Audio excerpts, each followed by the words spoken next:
Hello बच्चों, welcome to our YouTube channel Topper Cops. आप देख रहे होंगे यहाँ पे स्क्रीन पर बैक साइड पे दिख रहा होगा। तो मैं अभी आपके लिए एक छोटा सा सेशन लेके आई हूँ जिसमें हम आपको बताएंगे कि साइंस पार्टिकुलर मैं आपको साइंस पढ़ाने जाऊँगी, आगे पढ़ाना है मेरे को साइंस। और जिसमें मेरा अभी ये जो लेक्चर है वो इंट्रोडक्शन है क्लास 9th का, जहाँ पे मैं क्लास 9th के सारे जो भी चैप्टर्स हैं जो आपके अपकमिंग हैं, आने वाले हैं, उनके बारे में हम डिस्कस करेंगे। हम देखेंगे कि कौन कौन से चैप्टर्स हैं, हमारे सिलेबस में क्या है। ओके, सो चलते हैं स्क्रीन पर। तो यहाँ पे मैंने ओपन किया हुआ है प्रीफेस, जिसमें हम देखेंगे कि हमारे कौन कौन से चैप्टर्स हैं जो हम डिस्कस करने वाले हैं। हमारे जो मतलब पूरा होल सिलेबस जो रहने वाला है साइंस का, क्या है, चैप्टर्स कौन से हैं, उनके अंदर क्या टॉपिक होगा, that we are discussing today. Okay, so आप देख रहे होंगे कि यहाँ पे आपको कंटेंट दिख रहे होंगे। टोटल जो चैप्टर्स हैं वो हमारे 12 चैप्टर्स हैं। ये कंटेंट है हमारा।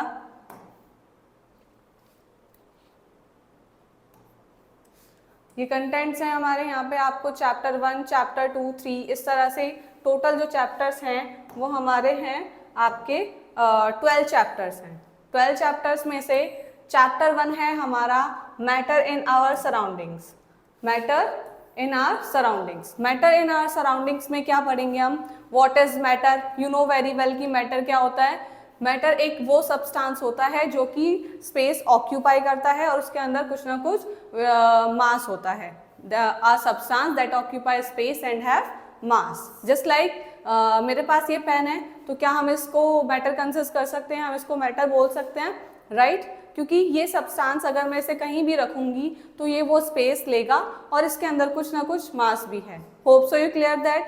मैटर के बारे में पढ़ेंगे, फिर आगे उसके बारे में आएगा, नेक्स्ट आएगा हमारा is matter around us pure. Chapter 2 होगा मैटर अराउंड अस प्योर, की जो भी हमारे आसपास मैटर है, जस्ट लाइक एयर है, वाटर है, क्योंकि ये भी एक मैटर है। और ये सारे आप प्रीवियस क्लासेस में 8th क्लास में एक एक्टिविटी करते हैं हम बैलून वाली, वहाँ से हम पता करते हैं कि एयर के अंदर भी क्या है, एयर भी एक मैटर है। ठीक है, तो जैसे एयर हुआ, वाटर हुआ, या फिर जितने भी हमारे आसपास मैटर्स हैं, क्या वो प्योर हैं, इम्प्योर हैं, किस तरह से हैं, या फिर किसी न किसी चीज़ का वो मिक्सचर है। ये सारी चीज़ें जो हैं वो हम चैप्टर 2 में डिस्कस करेंगे। ओके, नेक्स्ट चैप्टर होगा chapter 3, that is atoms and molecules. अब ये जो मैटर है वो ऐसा तो है नहीं कि ऐसा का ऐसा ही आ गया कहीं ना कहीं से।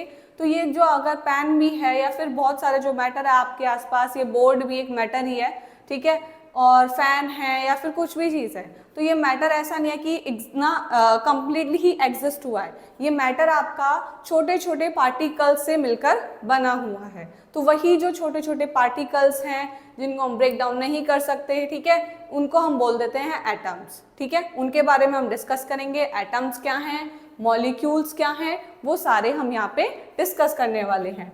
Next is structure of the atom. अब तो सबसे पहले मैंने आपको बताया जैसे जैसे चैप्टर दिए हुए हैं वही सारी चीज़ें हम यहाँ पे देखेंगे कि मैटर क्या था, मैटर हमें अच्छे से पता चल गया। सेकेंड थिंग कि मैटर प्योर है या नहीं है, वो हम सेकेंड चैप्टर के अंदर पढ़ेंगे, किस तरह से हमें देखना है कि मैटर प्योर है नहीं है, हमारे आसपास जो भी है। नेक्स्ट होगा कि एटम्स एंड मॉलिक्यूल्स की जो मैटर है वो बना कैसे, वो एग्जिस्ट कैसे हुआ, बना कैसे। ठीक है, देन हमारा था स्ट्रक्चर ऑफ एटम। फिर जो ने देख लिया कि वो बना ऐसे, लेकिन अब हम उसका स्ट्रक्चर देखेंगे कि दिखने में कैसा है। ठीक है, कोई भी जो मैटर है उसका हम स्ट्रक्चर यहाँ पे ऑब्जर्व करेंगे। Got it? सबको समझ में आ रहा होगा मैं जो कहना चाह रही हूँ यहाँ पे। अब ये जो 4 चैप्टर्स हमने लिए हैं, क्योंकि यू नो वेरी वेल कि हमारी जो साइंस है उसे हम 3 पार्ट्स में डिवाइड करते हैं, that is physics, chemistry and आपका बायोलॉजी। तो अब जब आप 8th ग्रेड तक आप पढ़ के आते हो तो ये तीनों सब्जेक्ट आपका कंबाइन रहते हैं और हम सिर्फ इसको बोल देते हैं कि हम साइंस पढ़ रहे हैं। लेकिन फ्रॉम 9th क्लास से ये सब्जेक्ट डिवाइड हो जाते हैं, 3 नोटबुक, 3 बुक्स, इनकी अलग अलग रिफ्रेशर सारी काउंट होने लगती हैं। तो यहाँ पे 3 सब्जेक्ट बन जाते हैं, फिजिक्स, केमिस्ट्री एंड बायोलॉजी। तो अब बच्चों को कंफ्यूजन रहती है कि यही नहीं पता होता है कि यह चैप्टर कौन सा है, किस उसमें आ रहा है, फिजिक्स का है, केमिस्ट्री का है, बायो का है, क्योंकि अभी वो एंटर करा है यहाँ पे, अभी उसे पता नहीं है। तो ये इसी वजह से मैं ये वीडियो भी लेके आई हूँ कि एटलीस्ट उसको सारी चीज़ें अवेयर हो जाए, वो अनअवेयर की तरह ना रहे, ऐसा ना हो कि स्कूल में जाए और उसे कुछ पता ही ना हो। ठीक है, तो ये जो चारों चैप्टर्स हैं हमारे, चैप्टर 1, 2, 3, 4, ये सारे हमारे आते हैं केमिस्ट्री में। ओके, ये सारे हमारे केमिस्ट्री में आएंगे। फिर नेक्स्ट आता है हमारा चैप्टर नंबर 5। नेक्स्ट है हमारा chapter number 5, the fundamental unit of life. You know very well कि फंडामेंटल यूनिट क्या है, क्या हमारी जो लाइफ है वो सबसे पहले किससे बनी, मतलब कैसे एग्जिस्ट हुई होगी। तो जो हम इसीलिए हम उसे बोल रहे हैं fundamental unit of life, that means cell. यहाँ पे हम किसके बारे में बात करेंगे, सेल के बारे में, कि सेल क्या है, सेल क्या है। फिर types of cell, multicellular organism, unicellular organism, plant cell, animal cell, समझ आ रहा है। ये सारी चीजें जो होंगी हम इसमें डिस्कस करेंगे, क्योंकि फंडामेंटल यूनिट ऑफ लाइफ इस वजह से बोला है, जैसे कि आपका एक घर है, तो घर भी एक ब्रिक से ही स्टार्ट होता है, बनना जब स्टार्ट होता है तो ब्रिक से होता है। उसी तरह से किसी भी पर्सन की जो लाइफ है वो सबसे पहले किससे स्टार्ट होगी, एक सेल से बनना स्टार्ट होगी। सेल, फिर उसके बाद टिश्यू बनेंगी, ऑर्गन बनेंगे, ऑर्गन सिस्टम बनेंगे, इस तरह से फिर हमारी एक पूरी बॉडी रेडी हो जाती है। Hope so you clear that, समझ आ रहा होगा। तो इस वाले चैप्टर में, चैप्टर 5 में हम ये डिस्कस करेंगे कि what is the cell, cell is made up of, cell किस कंपोनेंट से बनी हुई है, ठीक है, सेल्स के टाइप्स क्या हैं उनके अंदर, फिर उसकी सेल ऑर्गेनल्स हमें पढ़ना है। जैसे हमारे बॉडी पार्ट्स होते हैं उसी तरह सेल्स के ऑर्गेनल्स होते हैं, ठीक है। प्रोकैरियोट्स मतलब यूकैरियोट्स, उसके अंदर गोल्जी बॉडीज, ठीक है, इस तरह से बहुत सारे चीजें हमें पढ़नी है। नेक्स्ट आता है हमारा चैप्टर टिश्यूज। अब जब हमने सेल के बारे में पढ़ा, देखो चैप्टर उसी अरेंज में दिया हुआ है, ये बायोलॉजी के चैप्टर्स हैं तो ये भी उसी तरह से दिए हुए हैं जैसे केमिस्ट्री के हम पढ़ रहे थे कि पहले मैटर पढ़ा, फिर मैटर कैसे प्योर है नहीं है, उसी तरह से यहाँ पे दिया हुआ है कि सेल के बारे में पढ़ा, फिर सेल हमने अच्छे से पढ़ लिया कि सेल क्या है, क्या क्या इसके पार्ट्स हैं। देन फिर जो सेल्स को, जब हम बहुत सारे ग्रुप ऑफ सेल्स को हम क्या बोल देते हैं, टिश्यू बोल देते हैं। क्या बोलते हैं ग्रुप ऑफ सेल्स को, टिश्यू, ठीक है। तो अब हम इसी तरह से आगे बढ़ेंगे।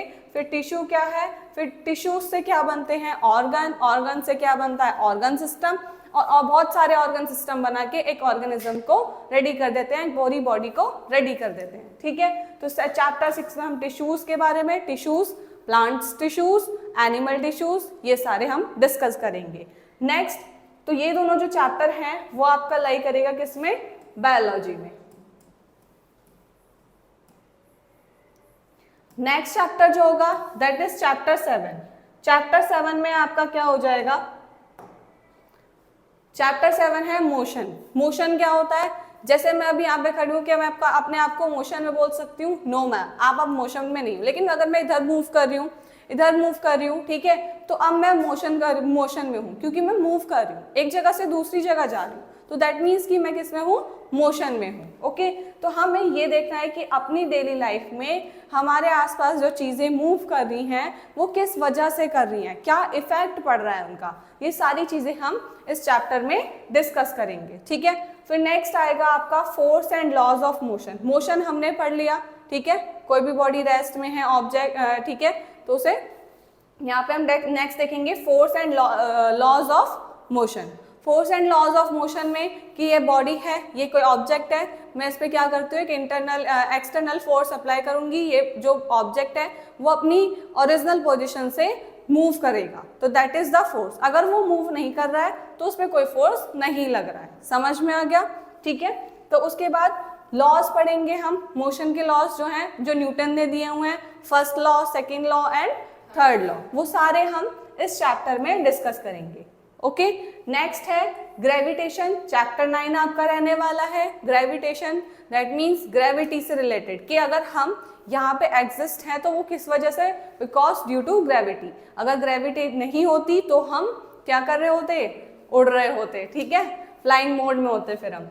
एंड नेक्स्ट है आपका work and energy. Work and energy, बहुत सारे कंफ्यूज हो जाते हैं कि हमने पूरे दिन भर काम किया तो हमारे काम को तो काम नहीं किया, एक बंदा था जो पूरे दिन ऐसे ही बैठे रहा, उसके काम को काम बोल दिया। ठीक है, तो इस कंफ्यूजन को दूर करने के लिए हम ये चैप्टर भी डिस्कस करेंगे कि what is the mental work, physical work क्या है, ओके, एनर्जी क्या है, एनर्जी को क्या बोलते हैं, किस तरह से हम एनर्जी बोलेंगे कि क्या कौन सी एनर्जी है। फिर एनर्जी के अंदर हम ये भी पढ़ेंगे कि लाइट एनर्जी चेंज कैसे हो रही है हीट एनर्जी में, कन्वर्ट कैसे हो रही है, मैकेनिकल एनर्जी कैसे कन्वर्ट हो रही है, kinetic energy, potential energy, different types of energy we are discussing in this chapter. Okay, next chapter 11 होगा, दैट इज साउंड। ठीक है, साउंड के बारे में पढ़ेंगे, साउंड कैसे है जो हमें अब सुन पा रहे हैं, तो हमारे लिए कितनी साउंड ऑडिबल है, अगर हम इससे एक हाई लिमिट ज़्यादा सुनेंगे तो क्या होगा, कम होगी तो क्या होगा। ठीक है, तो साउंड मतलब साइंस में क्या है, साइंस में पर्टिकुलरली हम अपने आसपास की जो भी चीज़ें होती हैं उन्हीं को ऑब्जर्व करते हैं, उन्हीं के बारे में पढ़ते हैं, तो इसलिए साइंस को एक प्रेफरेंस ज़्यादा भी मिलती है अगर आप देखो तो। ठीक है, तो ये जो अभी हमने देखे 5 chapters, motion, force and laws of motion, gravitation and work and energy and sound. ठीक है, ये चैप्टर्स जो आएंगे आपके, ये आ जाएंगे आपके किसमें, फिजिक्स में। एंड लास्ट चैप्टर है chapter 12, improvement in food resources. Food resources में क्या इम्प्रूवमेंट हो, हम जो फूड ले रहे हैं, ठीक है, उसमें इम्प्रूवमेंट की जरूरत क्यों है, क्यों डे बाय डे देखते हैं पॉपुलेशन बढ़ रही है, हमारे पास फूड रिसोर्सेज कम होते जा रहे हैं, दैट्स वाई हमें ज़रूरत है कि हम फूड रिसोर्सेज को क्या करें, इम्प्रूव करें। कैसे हम कर सकते हैं, अपनी क्रॉप यील्ड को कैसे इंक्रीज कर सकते हैं, ये सारी बातें हम इस चैप्टर में डिस्कस करेंगे। और ये चैप्टर किस टॉपिक के अंदर आएगा, किस सब सब्जेक्ट के अंदर आएगा, ये आ जाएगा हमारा बायोलॉजी के अंदर। ओके, मैं फिर से एक बार डिस्कस कर दूंगी कि सारे के सारे चैप्टर आपको क्लियर हो जाएं कि कौन कौन से चैप्टर किस में हैं। तो ये स्टार्टिंग के 4 चैप्टर्स किस में आ रहे थे आपके, केमिस्ट्री में। ठीक है, नेक्स्ट 5 और 6 चैप्टर जो था, फंडामेंटल यूनिट ऑफ लाइफ और टिश्यूज, ये आ रहा है हमारा बायोलॉजी में। And next 7, 8, 9, 10 and 11. These are coming in the physics. And last one is in biology. Okay guys, सारा कंटेंट आपको, सारे चैप्टर्स एक बार आपको रिमाइंड हो गया होगा। अब आपको, अगर मैंने आपको समझाया तो अब आपको इतना डर नहीं लग रहा होगा जितना पहले लग रहा था, कि आपको लग रहा था कि एक हमारे लिए न्यू बुक आएगी, सिलेबस क्या होगा समझ नहीं आ रहा होगा। तो अब मैंने जब डिस्कस किया तो आपको इतना अच्छे से क्लियर हो गया होगा कि ये टॉपिक्स तो हम प्रीवियस क्लासेस में कुछ ना कुछ टॉपिक्स हम पढ़ के आए हैं, उन्हीं को थोड़ा सा एक्सपेंड कर दिया है, और कुछ नहीं है, कुछ ऐसा न्यू नहीं है आपके लिए। बट समझने के लिए तो न्यू ही है, कुछ ना कुछ टॉपिक न्यू ऐड होते हैं, लेकिन इतना डिफिकल्ट नहीं है। ओनली 12 चैप्टर्स हैं, बहुत इजीली समझ में आएंगे। और कल से हम अपनी क्लास स्टार्ट करेंगे from chapter number 1 and that is matter in our surrounding.